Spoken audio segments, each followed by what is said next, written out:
Good morning and welcome to the Vermont Chamber Fall Legislative Preview, brought to you by the Vermont Chamber of Commerce we have here today and hosted by the Southwestern Vermont Chamber right here in GNAT-TV studios. We want to give a big thank you to GNAT-TV for hosting us here today. My name is Matt Harrington. I'm honored to serve as the Executive Director of the Southwestern Vermont Chamber. Today we're kicking off a critical conversation about Vermont's future. Where are we headed as a state? And what do we need to achieve together? The event gives us the opportunity to discuss the important topics shaping the next legislative session. All the key voices who are actively leading these conversations are right here today, and I want to take a minute to introduce them. Then we will go into some questions with them, and I want to also understand, where their background and kind of their perspective on things. So first off, we have Kevin Chu, Executive Director of the Vermont Futures Project. And we have Megan Sullivan, the Vice President of Government Affairs at the Vermont Chamber. So we can talk a little bit about the blending of the Vermont Futures Project and the Vermont Chamber as it comes together a little bit later. Together, they will help us understand the research, trends, and policies shaping our path forward. I would like to extend an invite after this filmed panel that we have here today and this morning. The conversation will continue with our annual Fall Legislative Luncheon titled Future of Vermont, hosted by the Southwestern Vermont Chamber and sponsored by Heritage Family Credit Union at the Manchester Library at noon today. There we will take these ideas that we've discussed this morning and bring them directly to our business members, our nonprofit members, and our community at large. And we'll have continuing conversations with what's going on and how do we prepare for 2025. So with that, let's get started. Kevin, welcome to the South, the tropics here down in Manchester and Bennington. Why don't you start by giving us a little bit of your background? What's your story? How did you get here today? Thanks, Matt, and thanks for hosting us here today. So my story, I grew up in Vermont. I look forward to growing old here too, but it really begins before my time with my parents who immigrated to the United States in pursuit of the American dream and ended up in Vermont of all places. And I feel lucky to say that our family ended up here. My parents had one social connection. I have an aunt that married an American and they happen to have a home in Vermont. And that's how my parents ended up here of all places. Neither of them spoke English when they arrived in the country. Neither of them had a college degree. So their economic opportunities were somewhat limited, but they were still able to find opportunity here. They were able to make it work, realize their American dream, put 3 kids through college.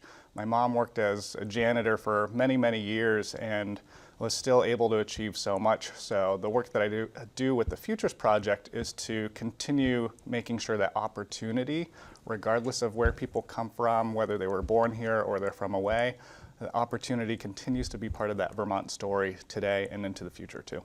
Great. So maybe let's pause for a minute because we've talked about Vermont Futures Project and we've also have Vermont Chamber of Commerce here. How, and both of you kind of chime in here, how does that overlay? I believe you're the first executive director of the Vermont Futures Project, and so how does that all come to being, and how does kind of that Vermont Chamber sit with the Vermont Futures Project?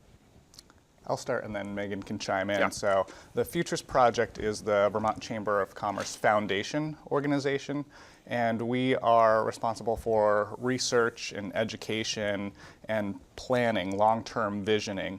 So with the work of the Futures Project, we can pass along data to help inform the policy work that the Chamber does. Great. Anything? Yeah, for my position in government affairs, we're really focused on today. What do we need to work on right now to help Vermont thrive, to advance Vermont's economy?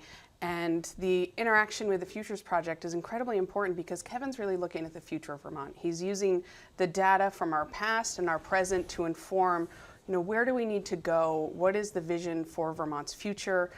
He's done incredible work around what we need in terms of people and places here. And that helps really ground the work of the Vermont Chamber and our advocacy to say, what do we need to do today to get us to that vision of the future that's so important? Yeah, you know, I've worked off and on with the Vermont Futures Project as well, just in our small region, and I often think of it as kind of the storyteller too. And sometimes I think there are myths in Vermont about the stories that we tell ourselves, and there are great grandeurs and there are great depressions of those stories. And yet, Kevin, all of your work and the work of your team, I often think that it's bringing the data and the true stories to light, and then being able to say, so where do we want to go from here in our kind of choose the adventure story of the future of Vermont. So with that in mind, you've traveled and your team has traveled across the state over the past year, a couple years I think at this point, gathering insights from Vermonters. What would you say are some of the key themes or messages you've heard in these, probably hundreds, if not thousands, of conversations you've had so far? Certainly, and I'll just say I love the way that you described our work, because I often think of it as the intersection between numbers and narrative, and that's part of why we've been traveling around the state to understand what are the stories, what are the wants, needs, ambitions, desires of Vermonters, and then how does that interact with what we know is true in the data. But again, data helps us understand what has happened, how we got to where we are now, but it isn't destiny. So if we don't like the way trend lines are going, we can make collective decisions as communities to change that trajectory. So that public engagement has been part of a process to develop an economic action plan, which we'll be releasing at the end of this year. Okay. That's geared towards meeting the needs of what Vermonters say they desperately desire. So the things that have emerged in that engagement, affordability, housing, interconnected topics like healthcare, property taxes, education, the big challenges that our state is facing, we can trace it back to the root causes of demographics, people and places, as Megan said. So that creates the pillars in which we'll issue recommendations for how we can actually start making progress. Great. You have put forth somewhat of an ambitious goal that I've been able to listen to a couple times at various conferences and meetings with you, of putting increasing Vermont's population. You talked about kind of that's one of our core things, challenges, kind of things we have to handle is this population crisis, perhaps. You're proposing putting 802,000 people into the state of Vermont, residential, living, by 2035, which is 10 years away almost at this point. Could you walk us through the thinking behind that number? Obviously, for many of our Vermonters, 802 is kind of ringing true there, but also how it was calculated and how you plan to use that kind of moving forward. Certainly. So I'll quickly say that the sentiment I heard from Vermonters could be split into three main categories. One of them is I want ample services. Another one is I want low density. And the third one is I want low cost of living, right? And what emerged in that public engagement process with affordability being such a strong theme is that a lot of folks are concerned about the current cost of living condition, the affordability of Vermont. So from where we are now to make things more affordable, there's really only two pathways. We can continue to have these really difficult discussions around cutting things like healthcare or consolidating schools. That's cutting services to make things more affordable. Yep. The other pathway is a bit more density, growth. And that is the impetus behind setting a population goal, which is informed by the workforce gap analysis. That's the data that says how many people are leaving the workforce each year versus how many people are coming into the workforce. And when we take a look at all the factors in that equation, we see that on an annual basis, Vermont should be trying to add about 13,500 people into its workforce. That's driven primarily by our demographics, the number of people retiring each year. The Vermont Department of Labor projects about 17,150 retirements per year through 2032, right? And you compare that with workforce supply, we have just over 5,000 total 12th grade students in the state of Vermont. If they all stay. If they all stay, and we don't retain 100% of them. So when we just hold those two numbers up, we see that we need more people, right? And with that, we project out to 2035, and the numbers get in the 800,000 range. And I'll be the first to admit, fully transparent here, that 800,000 sounds really big and scary in a Vermont context, and we picked 802 because there's so much pride in that number. Yep. It's Vermont's number. This is Vermont's vision, And to reframe it, it would only take about 2% growth per year to get there. Yeah, correct me if I'm wrong, Kevin, we're about 650. I think we dropped down to 625 for a couple of years, but I'm assuming due to pandemic and growing interest in Vermont, which we'll talk about with some of the relocation efforts, we're about 650,000. So we've got, 150,000 to go in 10 years. Easy. Easy peasy, right. 2% per year. The 2%, remember that, everybody, 2%. And if everybody can pitch in, right, invite your family members to Vermont. As I travel around, and I know you've kind of heard this too, Kevin, and you as well, Megan, kind of the ethos of Vermont and part of the brand of Vermont is not getting too big. So I can see that there's tension between let's keep Vermont, let's keep its rolling hills and not too populated, while also having to pay for what I might call 21st century expectations too, right? So when we talk about healthcare, we talk about childcare, and we talk about education, 75 years ago, 100 years ago, probably not top of the list. Now they are today. So Kevin, walk us through, we probably see some of the threat on Vermont's rural character, and there are questions about whether the state can handle that larger population, especially around infrastructure. One of the biggest ones I hear all the time, even with our relocation effort, is housing. We don't have enough housing for people here, let alone moving here. Does your research reflect these concerns, and how do you respond to those challenges? Certainly. So that's the places side of the framework, right? We say we need more people. We need more houses too. In terms of the sentiments I mentioned earlier, wanting low density, that very much fits with this desire to keep Vermont, to maintain a bit of the rural character. And certainly one of the concerns with population growth is that it may start to threaten that look and feel. But when we take a step back and just analyze the data, one of the stories or myths that I hear quite often is that population growth is going to turn Vermont into New Jersey. Right. Don't Jersey Vermont. I saw that bumper sticker just a couple of days ago. And Vermont's about 70 people per square mile right now compared to New Jersey, which is 1,200 people per square mile. If we were to grow to 802,000, we'd go from 70 people per square mile to 87. Yeah. Right. We would have to reach 11 million to get to New Jersey level density. Wow.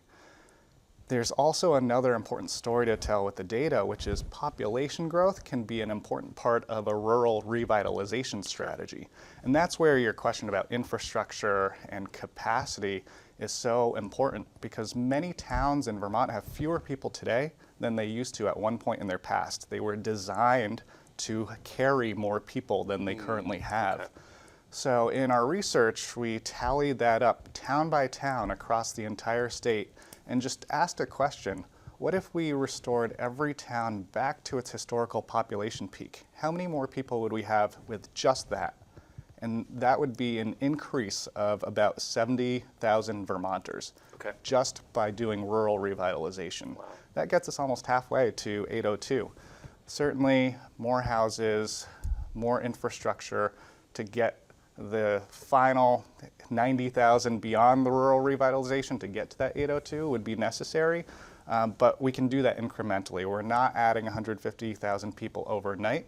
And again, back to that concept of if we just do 2% per year and take that incremental mindset, we can get there. Yeah, it was funny, the other day I was looking at district maps and how we've redistricted certain elections and politicians, and some places in the county have 8 people population, I believe is what it's called, or at least on those maps. So it was kind of interesting that I think we could probably add a couple more people to those specific demographics, or at least the locations, although I know we're trying to also keep sprawl down and really improve our downtowns and really kind of create some great micro cities there. I want to shift to you, Megan, just for a minute.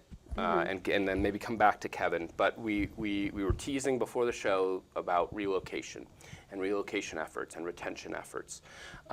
What do you see? I mean, and the Southwestern Vermont Chamber, we have our staff person in studio today who was afforded by us through a grant through the state of Vermont, the GROW grant. And for 2 years, we have a staff person, initiatives and efforts and marketing to go out and attract more people to Southwestern Vermont, and there are 11 other partners throughout the state that have that ability too.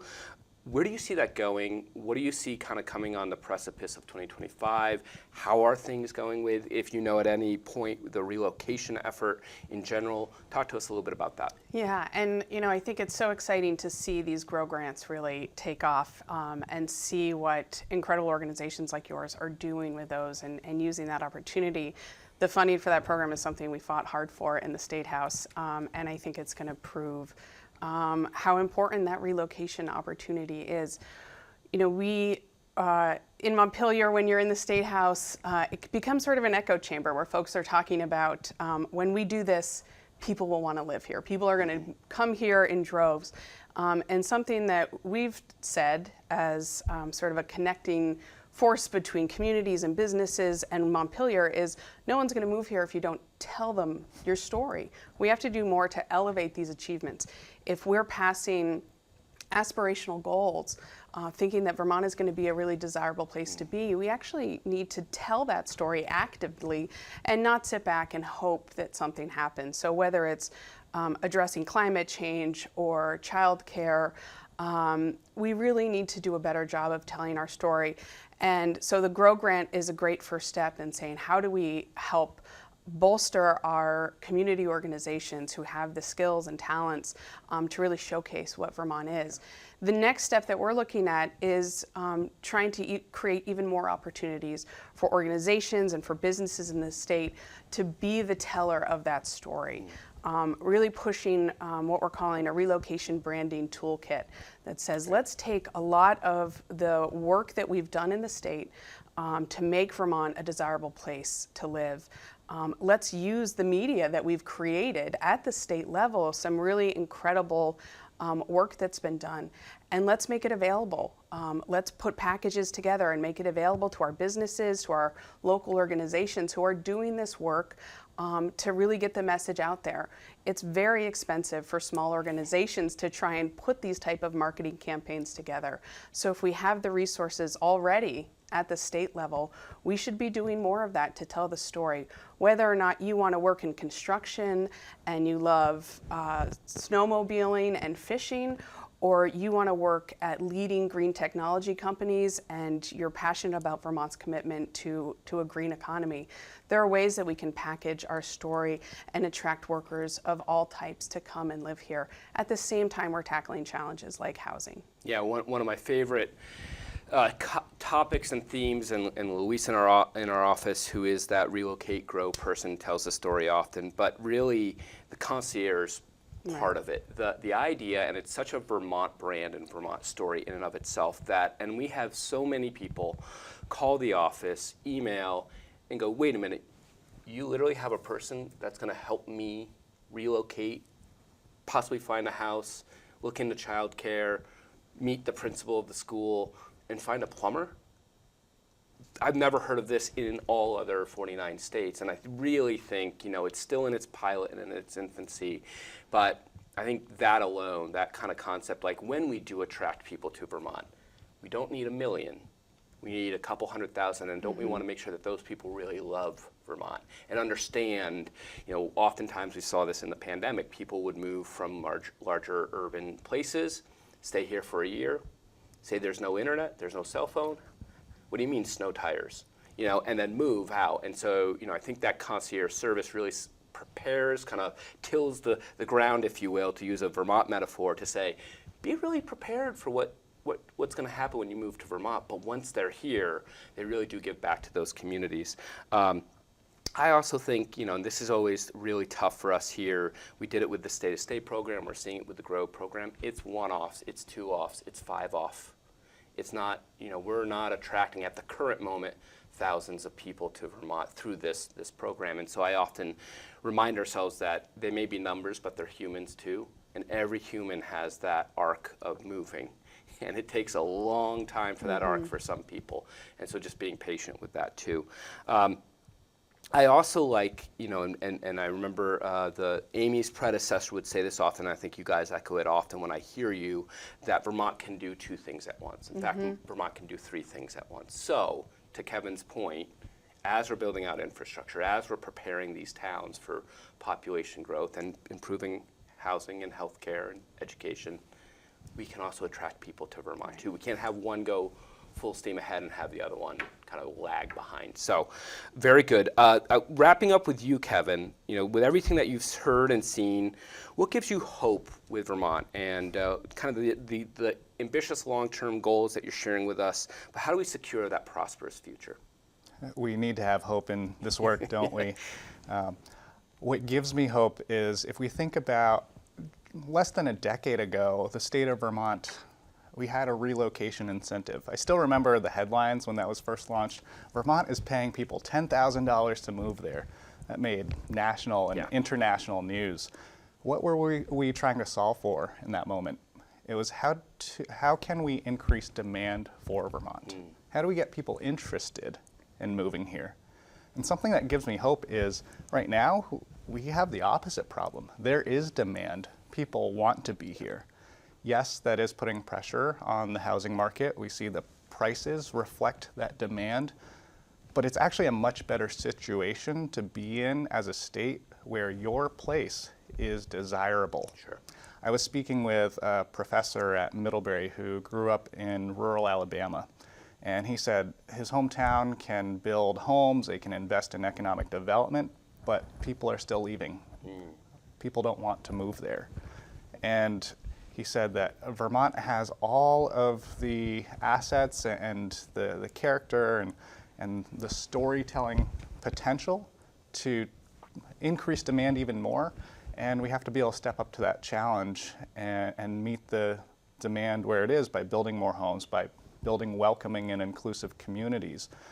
So that is something that gives me hope. And the other thing that gives me hope is time and again, we see Vermonters step up in moments of crisis. We saw it recently with flood recovery. We've seen it throughout the history of Vermont. And I think some of the trends we're seeing in the data and the way people are experiencing it on a day-to-day basis is getting close to a crisis situation. And I have faith that my fellow Vermonters will be able to step up to that challenge. Yeah. We could keep going on and on, Kevin, about this, and I'd be remiss, I'm not going to ask you to answer, but I'd be remiss if we didn't even just mention kind of the diversity that's also moving into Vermont, and also that we need to be welcoming communities as we welcome those people, be it immigration or be that even new Americans or people from Jersey. Everybody and everything in between. Where can people go to learn more about the Vermont Futures Project? They can go to our website at vtfuturesproject.org or follow us on LinkedIn, or just reach out to me. I'm happy to have a conversation with anyone who wants to learn more about the data, wants to share their story, wants to share ideas for how we move forward, and tell me about their 2% that they're going to do. But to wrap up some of the comments here from the Futures Project perspective, from the data we can see Vermont needs more people. The storytelling piece, as Megan mentioned, is more people need Vermont. And we have to be able to say both things at once. Yeah, we can walk and chew gum at the same time. I'll put a little plug in too, if you are interested in that relocation program, or what we often find is that you have family members or friends that want to move to Vermont, you can go over to relocatetovermont.com and they will be directed right to the Southwestern Vermont portal. So check that out. They'll fill out a form and then they'll be right in touch with Luis, so in our offices. So great, thank you. Megan, moving on to you. Okay, we kind of butted in and you got the answers. Great question on relocation, but I want to rewind a little bit and tell us a little bit of your backstory. What got you here today, other than the road that you traveled currently this morning? Great, I'm so happy to be here as always. Love the drive through Bennington County. I was raised in Vermont by two small business owners. Both of my parents owned small businesses, and grew up seeing them around the family dining room table, each working through the struggles of owning a business, of the stress that comes from having employees during hard times and making sure you can always take care of your employees. So I grew up with, a really keen sense of the importance of our small businesses in Vermont, the importance of employment opportunities that those businesses provide, and the work that small businesses and business owners across Vermont do in their community.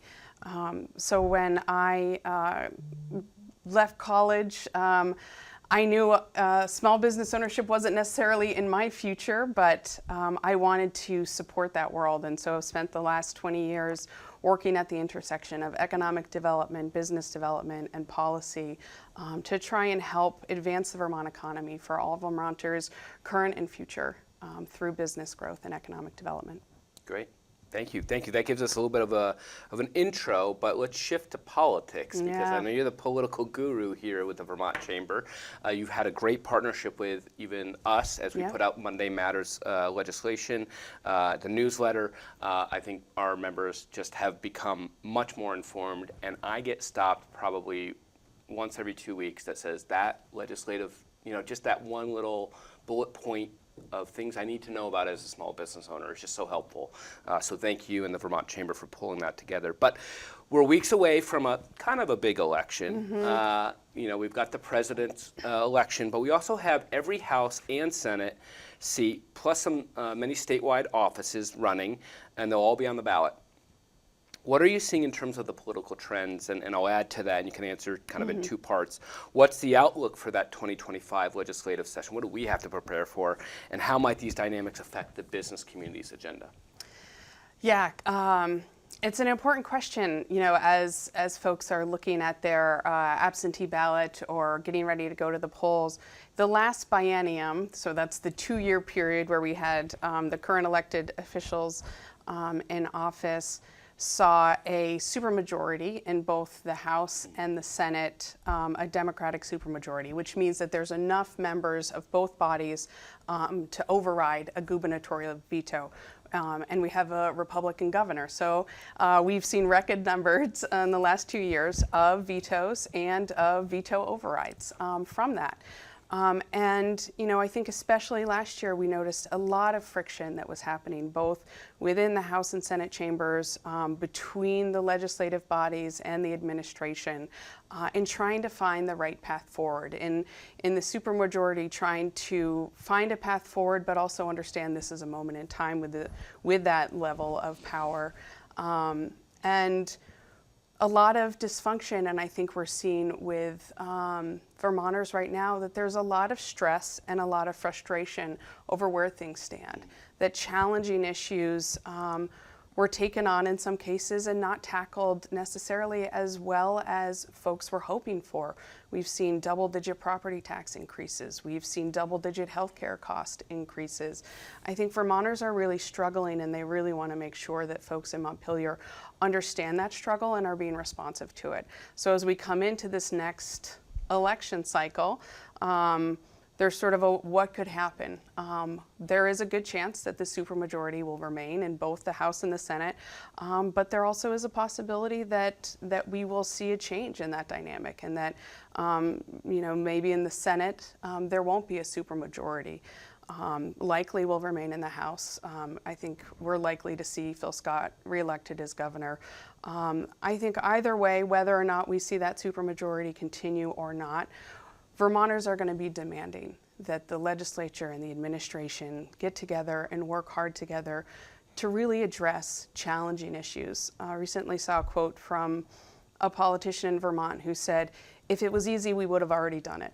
Well, we don't need the easy things to be tackled this year. Sure. We need the hard issues to be tackled, and we need them to be done in a way that's responsive to Vermonters' challenges around affordability and fears that they're facing about their ability to stay here. Yeah, and I'll put a plug in for your work and your team's work. I find it to be always, Vermont is just a great place to be, even politically, and I know that comes as a double-edged sword, but oftentimes when I'm talking to my business owners, they say things like, it's not that we don't want to give minimum wage, or not that we don't want to increase minimum wage, it's not that we don't want to give paid family leave. We love our employees, we love our staff people. I think what you've tried to work on with your staff and your team is what is that financial path forward. You're often good at saying, oh, fine, that's great, that's good, how do we pay for that?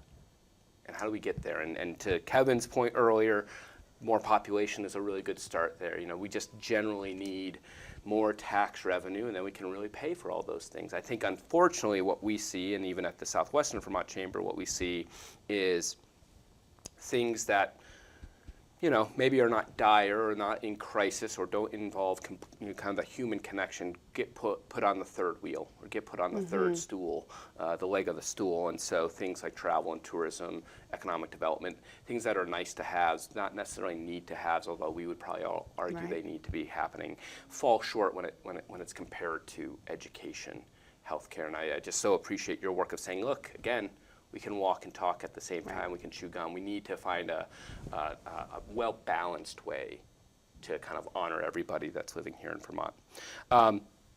With that in mind, so talk to us a little bit about what are the top priorities, let's say in the next year, 2025, for the Vermont Chamber as you head into the next session. So we're really going to be focused in 3 areas, but those 3 areas encompass a lot of issues. And to your point about our work, we are not a bumper sticker organization where we can fit our advocacy onto a tagline. I've seen your writings. You can't fit them on bumper stickers. They're quite long at times. Our team prides itself on being really personable nerds because we want to get into the details. We're not here to say absolutely yes or absolutely no. We're here to look at the details and say, do that critical thinking of, okay, how is this going to impact Vermonters? How is this going to impact our future? How can we shape this legislation to really benefit everybody? So the first piece of our priority is around making incremental progress to achieve our largest goals. We know we're a state of 650,000 people. In some states, that's a medium-sized city. Yeah. We have limited resources. We love that we have these aspirational goals, and we think that working towards them can be done, but we need to do it in a way that Vermonters can afford. And so looking at things like investments in childcare, looking at the data, how is that going? Since that payroll tax has started, since these initiatives have started, how is it going? Where are we seeing growth? Where are we still seeing struggles? It's not about necessarily making a larger investment, but making sure that the investments that we have, which are significant, are being used in ways that are helping solve the problem. Similarly, with things like global climate change and with the green economy. There's a lot of folks who are really feeling nervous about the clean heat standard. Is that going to raise our cost of heating oil $2 a gallon, 70 cents a gallon? And again, we're looking at, these are great goals. I think we can all get behind the need to reduce our reliance on fossil fuels. But how can we do it in an incremental way that Vermonters can afford and that really brings all Vermonters to the table, including our commercial businesses, our industrial businesses who can't install a heat pump, who have pretty significant operations and need innovative thinking. So we're looking at issues where we have really big goals and saying, what are the incremental progress that can be made to achieve them? Yeah, I'll tell a short story. It weaves back around. And I don't know if there's a question in it or just kind of a statement, but would love both your opinions. So we were down in Maryland a week ago, and I didn't know. It kind of looked like somebody was following us in their car. And so and if you've been in Maryland in this certain location, kind of weaving streets, and so they're kind of weaving with us. And we finally park our car in our hotel parking lot, and the person parks their car too. I said, I've been following you because you have Vermont plates. It's those darn green plates. They stand out in Maryland like no other. She said, I used to live in Vermont. And so I took an opportunity because I said, well, what brought you down to Maryland? And she goes, oh, the prices were just so high in Vermont. And my wife and I were looking around at prices just in Maryland. I'm going, Jesus, this is high too. So it goes back to the storytelling that we have. And I think it's just fascinating that it's kind of like your own backyard, grass is always greener. So prices are high in Vermont. Guess what? We were down in Maryland. Prices are high in Maryland too. So just kind of an interesting story that A, people can find you anywhere if you have Vermont license plates and they're from Vermont. But two, can you just reflect on the cost of living in Vermont? Do you find it to be exceptionally high? Is it really that hard to run a business in Vermont? Or are those some of the stories we're telling ourselves? Because it's painful. I tend to think nationwide it's hard to do a lot of things. And we're just in a painful spot right now. We like to blame our states for those, but sometimes I think you'd hop the border to New York, you'd have those problems too. What do you guys think? Do you want to start with some data? Or? I can start. Cost of living and affordability, there's a relative basis that we need to factor in here, right? And if we look at national mobility trends, so domestic migration from one state to another, we do see a lot of folks leaving very high cost of living states like California and New York. Okay. And generally, there's population growth in lower cost of living states. That's how individuals and families experience the economy, which is cost of living. And many times when folks are making big life decisions on where to go, what community they want to be a part of, they need to, at the end of the day, be able to make ends meet and pay the bills. Mm-hmm. So when we think about Vermont's cost of living, we have to think about regional economic trends, national economic trends, and make sure that we're setting up Vermont to be competitive in that context, because our economy doesn't exist in isolation. It doesn't end at the Vermont border. Yeah. So understanding those trends and understanding the data can lead to better policymaking. Yeah, and I think, you know, in Vermont, we see something that's happening nationally, this class warfare of who can we blame for our problems. So we're not going to tackle the issues, we're going to find the scapegoat that we can say, who can we blame? In some places, they're blaming immigration. In some places, they're blaming the wealthiest earners, or not even the wealthiest, but wealthier income earners. And, you know, I think that that type of divisive dialogue is what is really causing some struggles in Vermont, because we do have affordability challenges. 22% increase in healthcare premiums for commercial market is higher than other states have seen. And so, you know, I think the next level of our advocacy, our second pillar, is around increasing affordability through critical reforms. Okay. This isn't about a shell game of, well, let's keep systems the way they are and let's find new people to pay for them. And we saw some of that last year in the House. The Senate did a lot of work to rein that back in, but of saying, let's just increase taxes further. Another $100 million was passed out of the House that the Senate did not move forward on. Rather than looking at what are the root challenges that we're facing. Why is education getting so expensive? Why are property taxes going up this much? Why is it costing us, us being taxpayers, $500,000, $600,000 per unit of income restricted affordable housing that we build? We need to get to the root causes, and that comes right back around to population.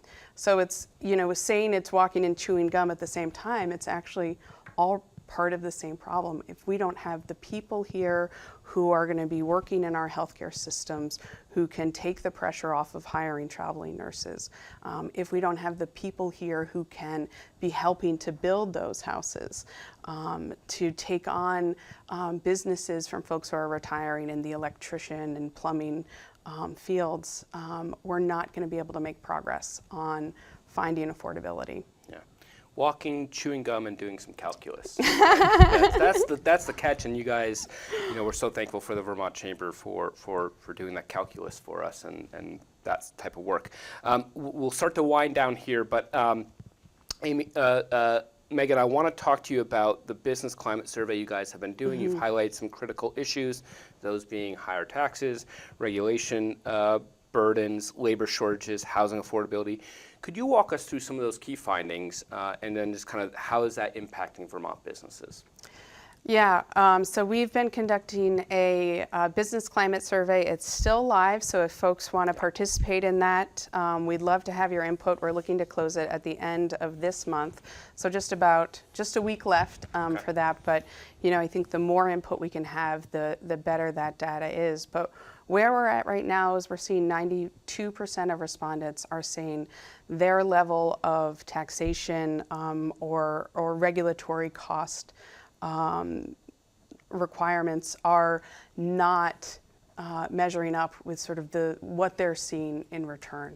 You know, they're not seeing the changes in the availability of workforce, the affordability to grow and invest for the future of their business in Vermont. And so that's, when you see that level, 92%, it sort of points to the struggles that we're seeing, that we need to do a better job of matching what our investments are going into in a way that makes businesses in Vermont want to stay and grow here. And I think businesses in Vermont,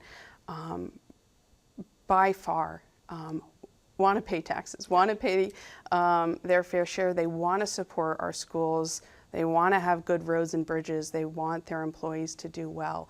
It's just a matter of how much they can take on at one time. So we're seeing some folks that are really showing that they're struggling right now and don't find that Vermont is rising to the occasion. So we need to do better. And what's fascinating with that, Megan, we've done our own kind of analysis and polling on that. And Vermont businesses want to stay in Vermont. Mm-hmm. They have great pride in the fact that they are a Vermont brand. It's a very strong brand throughout the country. They like where they work. So among all those other things you mentioned, also that, if the government and the community could come alongside and help them, but they love being in Vermont too, and so oftentimes we find that they don't leave, but they are struggling. So. Right. And they may stay here and choose to grow elsewhere. Yeah, that too. And so those are opportunities missed. Okay. All right. Last question. As we kind of wind down, and we want to get people over to that luncheon, and we'll give a shout out to that in a couple of minutes. But if there was one key point from what you all just said this morning that you want your audience to walk away with, if you said, look, boil it all down to walk away with this and chew on it over the weekend, what would that be, Kevin? I'll start with you, and then we'll go to Megan. Data is not destiny. Let's take the incremental steps to get to a future vision that will make Vermont more affordable for everyone. Okay, great. I would say be engaged. We are happy and privileged to be your voice in the State House, but your engagement directly with your legislators, with lawmakers, with the governor's office is incredibly powerful. To share your story really can set the stage for a productive year. Yeah, and that's really going to be important after the elections, right? We'll kind of know where all the chips are, and then we can really start to re-communicate with those people the priorities that we're seeing. Absolutely. Great. Well, thank you both of you. That's all the time we have for today. Thank you, Kevin and Megan, for sharing your insights today. This has been a valuable discussion, and we really appreciate the leadership you both have been doing. We also want to thank GNAT-TV for hosting us here in their studios. They will also be filming the legislative luncheon. We do have that luncheon coming up at noon. It's the Future of Vermont discussion. We have Kevin. Obviously, we'll have Megan there too, but we're really going to be driving home those points we talked about, and that's going to be at the Manchester Library, and that's sponsored by Heritage Family Credit Union, so that comes up at noon today, and we really do look forward to continuing those conversations. We'll dive deep into what's going on, elected officials, all that good stuff. So with that in mind, I want to thank everybody for tuning in, and we'll see many of you at the luncheon shortly. Thank you and have a good day.